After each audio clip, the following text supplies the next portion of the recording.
Di ujung sebuah gang kawasan Puntun Palangkaraya, berdiri sebuah gubuk reot yang tak menarik perhatian. Atap seng berkarat menutup dinding dan halaman penuh semak belukar, seolah berteriak tak ada yang istimewa di sini.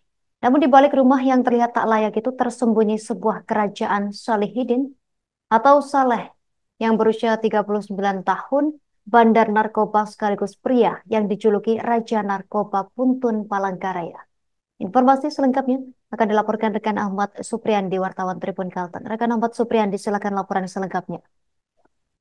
Ya, baik terima kasih Nina. Betul sekali bahwa di ujung sebuah gang yang ada di kawasan Puntun, Palangkaraya, berdiri sebuah gubuk reot yang tidak begitu menarik perhatian. Pasalnya eh, atap seng yang sudah berkarat menutupi dinding gubuk tersebut dan juga halaman penuh semak belukar, seolah-olah berteriak bahwa tidak ada yang istimewa di tempat tersebut. Namun ternyata di balik rumah yang terlihat tidak layak itu tersembunyi sebuah kerajaan Saleh yang dijuluki sebagai Raja Narkoba Puntun Palangkaraya. Begitu melewati pintu depan yang berdecit, pengunjung akan disambut pemandangan kontras yang luar biasa jika dibandingkan dengan pemandangan dari luar. Di dalam, dinding terlihat estetik, kemudian ada lampu kristal, perabotan mewah yang memenuhi ruangan, serta kamar mandi seperti di hotel berbintang. Kerajaan Saleh itu terletak di Jalan Rindang Banua, Kelurahan Pahandut, Kota Palangkaraya. Ada 4 sampai 5 rumah yang dihubungkan dengan jembatan kayu yang membentang dari Gang Sayur menuju Gang Ahlak. Saleh tidak sendiri tinggal di kerajaan tersebut. Di antara rumah-rumah itu ada tempat tinggal para pengawalnya sekaligus markas untuk menggunakan narkoba dan juga bersenang-senang. Kapolda Kalteng, Irjen Pol Joko Purwanto juga terkejut melihat isi rumah Saleh. Betapa tidak bahwa di antara kawasan Puntun yang padat dan terkesan kumuh itu ada kerajaan yang memiliki fasilitas mewah. Dia Joko mengatakan bahwa dia membangun tempat pemukiman tempat hiburan di pemukiman yang mungkin masyarakatnya menderita karena terjerat narkoba. Selama bertahun-tahun, Saleh berhasil membangun kerajaan tersembunyi tersebut. Meski banyak desas-desus tentang markas Saleh, ia baru tertangkap setelah belasan tahun beroperasi hingga mendapat gelar sebagai Raja Narkoba. Saleh Saleh memang benar-benar seperti raja, punya istri dan juga selir yang tinggal di kerajaannya juga dengan fasilitas mewah. Sebagai raja, Saleh terkenal tidak sungkan membantu warga sekitar kawasan Puntun, Palangkaraya yang kesulitan ekonomi. Ia juga rutin bagi-bagi uang untuk anak yatim. Selain itu, ketua RT setempat Imuh mengatakan bahwa Saleh juga pernah membantu untuk pembangunan musola di sekitar pemukiman Puntun, Palangkaraya. Saat ini, Saleh sudah ditangkap meski sempat melarikan diri usai vonis bersalah dan ancaman penjara 7 tahun dari putusan kasasi pada Oktober 2022 lalu.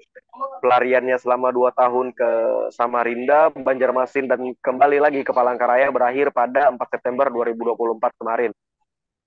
Ini kerajaan Saleh juga sudah disegel oleh BNN. Terlihat di dinding-dinding rumah di markas Saleh banyak sayatan benda tajam bekas penggerebekan serta upaya petugas untuk mencari barang bukti yang mungkin masih disembunyikan di dalam dinding tersebut. Meski Saleh ditangkap, hal itu tidak lantas membuat kawasan Puntun bebas dari narkoba. Kasih pemerintahan Kelurahan Pahandut juga mengakui bahwa kawasan Puntun identik dengan narkoba, namun ia tidak tahu sejak kapan bahwa Puntun terkenal dengan narkobanya. Pasalnya ia baru bertugas di kelurahan tersebut pada 2023 yang lalu. Meski begitu, Rizka menyebut bahwa pihaknya akan terus melakukan sosialisasi kepada masyarakat untuk mencegah penyalahgunaan narkoba. Ketua RT setempat, Juhri, ketua RT setempat juga tidak tahu pasti sejak kapan Puntun lekat dengan kampung narkoba.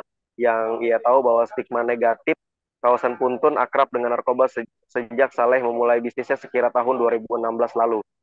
Bukan hanya orang dewasa saja yang terpapar narkoba, di Puntun anak-anak muda juga terpengaruh untuk mengonsumsi jenit atau obat penyakit tulang yang sering disalahgunakan. Selain itu, banyak juga yang menggunakan lem kayu untuk efek memabukkan. yang lebih mengkhawatirkan lagi, anak-anak muda di Puntun banyak yang tidak mau sekolah, bahkan ada juga anak buah Saleh yang sebelum ada juga anak-anak yang menjadi anak buah Saleh sebelum bandar narkoba itu ditangkap. Kepala BNN RI Martinus Hukom mengatakan bahwa pihaknya akan terus mencari jaringan Saleh agar bisa mencabut jaringan Saleh ini dari akarnya. Selain itu, aset-aset Saleh juga akan ditelusuri, dan sehingga Saleh ketika di dalam rutan, ketika di dalam tahanan tidak akan memiliki jaringan atau tidak bisa lagi untuk mengendalikan jaringan peredaran narkoba. Selain itu, BNN juga berencana untuk memindahkan Saleh ke Nusa Kambangan agar dia terpisah dari wilayah kekuasaannya. Mungkin baik Tribuners, mungkin itu yang bisa saya laporkan. Saya kembalikan ke Justin. Saya kembalikan ke rekan-rekan di studio. Terima kasih rekan Ahmad Supriyadi, wartawan Tribun Kalteng, atas laporan dari Anda. Selamat bertugas kembali. Kami tampilkan wawancara wartawan kami bersama Komjen Martinus Hukom, Kepala BNN Republik Indonesia. Dia melembaga dengan masyarakat. Ya. Pablo Escobarnya Puntun. Ya, judulnya gitu. Kita bersihkan. Ya, sampai ke akar-akar. Kita akan kerjasama dengan Pemda untuk untuk masuk ke sini. Kita akan memetakan aktornya, siapa pelaku, siapa yang mensupport dia. Masyarakat kita harus pisahkan dari kekuasaannya dia di sini. Pak, bisa dipastikan bersih, Pak? Kita bersihkan, kita janji. Dan bukan tugas BNN saja loh, tugas semua dan tugas masyarakat. Karena ini adalah tanggung jawab kolektif masyarakat. Masyarakat tidak boleh terprovokasi oleh mereka, terayu dengan duit-duit kecil yang mereka berikan kepada oknum-oknum di sini untuk oknum masyarakat. Download Tribun X sekarang, menghadirkan lokal menjadi Indonesia.